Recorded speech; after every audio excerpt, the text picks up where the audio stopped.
Destiny heroes are one of the most revered archetypes in Yu-Gi-Oh history, not just because of the incredible power of some of the cards, but also for the near immeasurable influence they had on the competitive metagame during the GX era. There's always been a debate over what the best D-hero card is, and depending on what you value as a duelist, I think your answer can vary between the many options of Disc Commander, Destiny Draw, Diamond Dude, maybe even Fusion Destiny. However, if you focused on the card that has had the biggest impact on the game as a whole, and the one that has withstood the test of time better than its brethren, the answer is without a doubt Destiny Hero Malicious. A card that to the untrained eye doesn't even appear to be good, but in actuality is one of the most versatile Yu-Gi-Oh cards of all time. My name is Mega Capital G, and I welcome you to the rise and fall of Destiny Hero Malicious. For our story, we of course have to go back to the GX era. Destiny Hero Malicious was released in the highly anticipated Duelist Pack Aster. People were really looking forward to this pack for two reasons: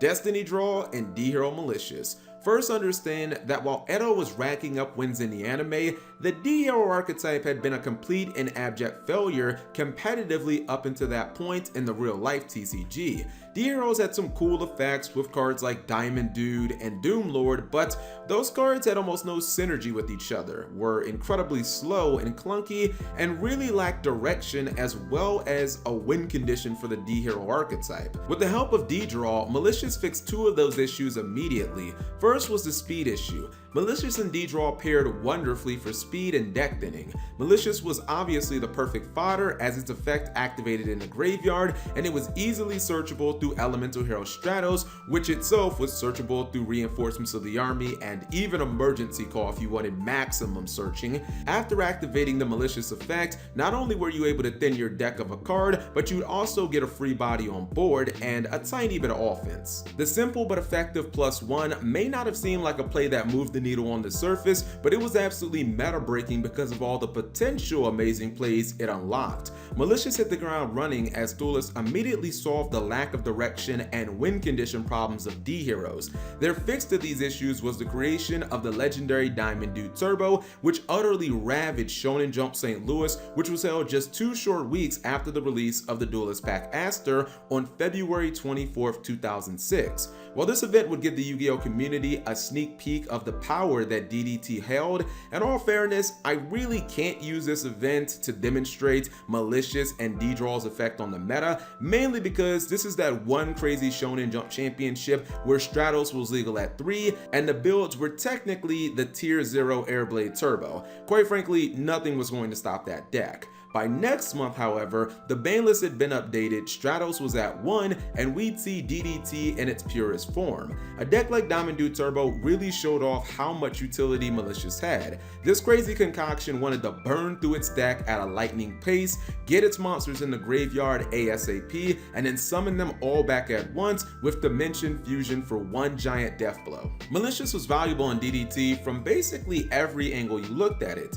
In the hand, it could be discarded for cards such as Lightning Vortex, Magical Stone Excavation, Card Destruction, and of course, its primary partner in crime, Destiny Draw. These cards gave you a broad horizon of utility effects, ranging from monster removal and drawing cards to recovering key discarded spells. On field, Malicious was equally as important as it mitigated the tribute cost for Monster Gate completely, and it also made summoning the one copy of Genzo in your deck quite easy. Lastly, even in the graveyard, Malicious had a role to play. If your last copy was in the grave, it could be used for an activation of Divine Sword Phoenix Blade. I guess technically you could even consider the fact that Malicious banished itself as a cost a bonus too. When playing DDT, even if your other plans didn't pan out, this deck's trump card was Dimension Fusion, so any monster that banished itself was going to be good news. DDT performed excellently as Chris Perovic finished second at Shonen Jump Houston, and Mark Glass went fully undefeated to follow him up at Shonen Jump Columbus. As unbelievable as Malicious was in DDT, duelists quickly realized it would be a shame to have such an amazing card confounded to a single deck. This would lead to Malicious showing up in 2 more completely different D-Hero based decks, and for vastly different reasons. First was the Destiny Hero Beatdown, commonly known as T-Hero, named for its brilliant creator, Terasak Poonsabat. Terrasak was a deck building genius who gave us a deck with the explosiveness of DDT, but with the chaos in a much more controlled manner. One major issue Malicious had in DDT was that summoning the card off of Monster Gate or Reasoning was rarely ideal and was something you really didn't have control over. T eliminated that aspect completely. In this deck, you were only going to summon Malicious when you specifically wanted it. He added cards like Snipe Hunter into the mix, which really worked double time here. Snipe not only got Malicious into the grave, but also served as removal for back row and monsters, which cleared the way for OTKs. These OTKs were often facilitated by T's genius addition of Metamorphosis. Metamorphosis allowed Malicious to be turned into a powerful fusion monster like Dark Flare Knight or Ryu Senshi. Both monsters were over 2000 attack, and Ryu Senshi could easily serve as a semi-Genzo substitute. The final high-level competitive deck that hosted Malicious was easily the most basic of the three. Perfect Circle Monarchs was a Destiny Hero Monarch hybrid that really focused on the tribute summon fodder use of Malicious.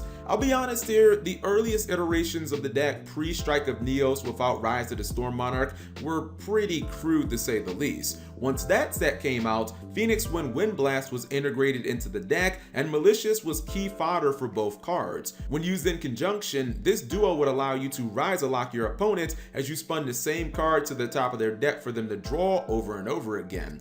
All three of these GX Titans saw a plethora of high-level competitive play, and all three decks would end up winning Shonen Jump championships. As Malicious proved to be an inseparable partner with Destiny Draw and one of the most prominent cards in the metagame, Konami decided that things had gotten a little too far out of hand and opted to semi-limit the card on the September 2007 ban list. Semi-limits generally don't change much in terms of a card's viability. However, Destiny Hero Malicious is one of the few exceptions in Yu-Gi-Oh history where it does. The difference between having that last Malicious to summon and not having it was often the difference between being able to kill your opponent in a single turn or not. Due to the Malicious semi-limit, the card offered far less in terms of how deep and extensive its core uses were. This might sound hard to believe because two Malicious were used in Jonathan LeBounty's Shonen Jump winning Perfect Circle Monarch deck at the start of the September 2000 format, but despite that win, its impact just wasn't nearly as high as the format prior. The real breaking point for Malicious was the release of Phantom Darkness in February 2008.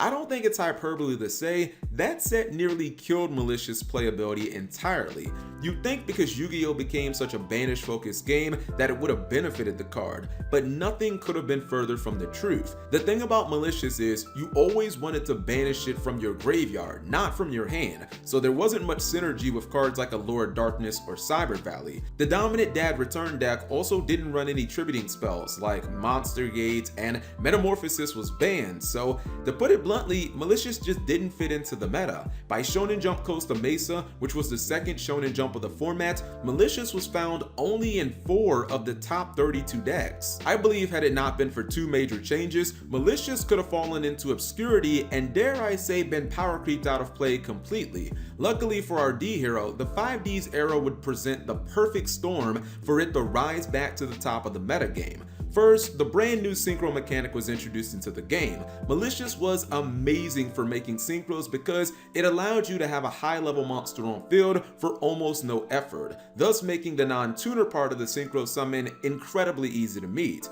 The second change was completely manufactured by Konami themselves, as they inexplicably unlimited Malicious on the September 2008 ban list that went into effect just one day before the release of the Duelist Genesis. Considering how incredibly strong Malicious had proven itself to be just a couple of formats prior, many argued that the change would single-handedly spell trouble, which of course it did. Malicious was back at 3 and every Teledad deck on the planet maxed out on the card. Malicious had clear and obvious synergy with Krebons, which allowed you to summon fast level 8 synchro monsters such as Stardust Dragon, Colossal Fighter, and Thought Ruler Archfiend.